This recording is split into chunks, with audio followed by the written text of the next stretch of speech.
Your girlfriend invited you to meet her parents. You told her that you're a veterinarian. Her father is a computer repairman. In reality, however, you are an assassin. A very good one at that, too.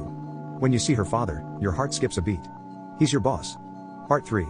The tile of the corridor gave way to plain concrete. Whoever we were dealing with wasn't nearly as invested in presentation as they should have been.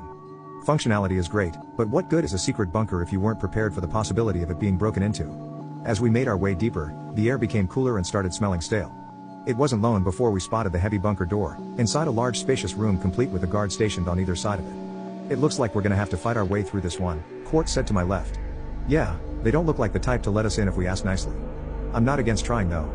Quartz glared in my direction in response to my suggestion. Hey, I'm just spitballing ideas here, I said with a shrug. The guards didn't look like they were heavily armed, at most they were equipped with a pistol each and wearing looked to be bulletproof vests. So how do you suggest we take them down without alerting anyone inside? Quartz looked around thoughtfully for a moment before moving forward. Stay put, she whispered. Move on my signal.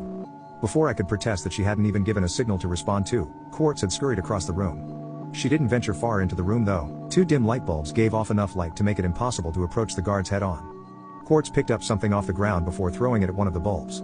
What must have been a pebble collided with the glass light fixture, shattering it and drowning half the room in darkness. Ah, for F's sake.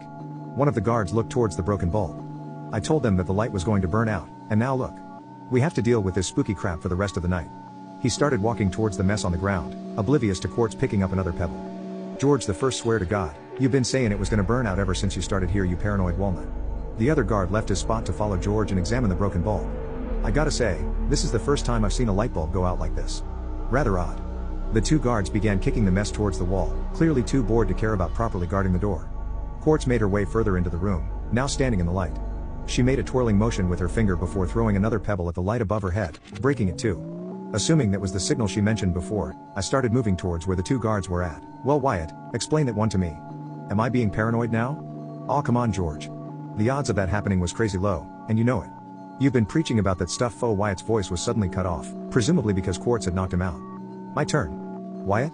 Where'd you go? Aw, come on, man, you know I don't like the dark. Huh? See?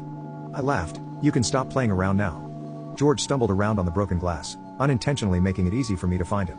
In a fluid motion, I wrapped an arm around his neck and pulled him against my chest. George struggled for a minute or so, but it didn't take long for his body to go limp. I gingerly carried his unconscious form away from the broken glass and set him down on the ground. You good, Quartz? I spoke into the darkness.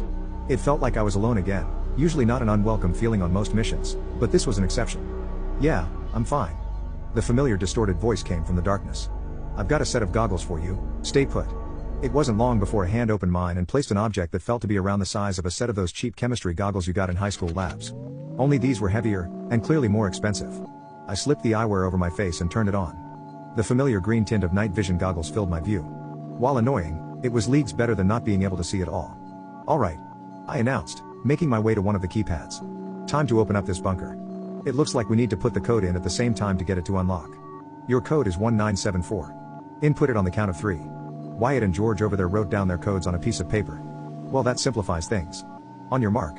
Quartz gave me a nod before counting down. On 1, 2, 3. Once she said 3, we both input the codes and took a few steps back. A high-pitched beep let us know that something had happened, and the doors of the bunker began to groan open. A sliver of light creeped through the crack between the heavy metal doors, prompting me and Quartz to take off our goggles. We looked at one another and nodded before drawing our weapons and stepping forward to push on the heavy doors. We both jumped into the next room, Quartz with significantly more grace than me, and both stopped in our tracks.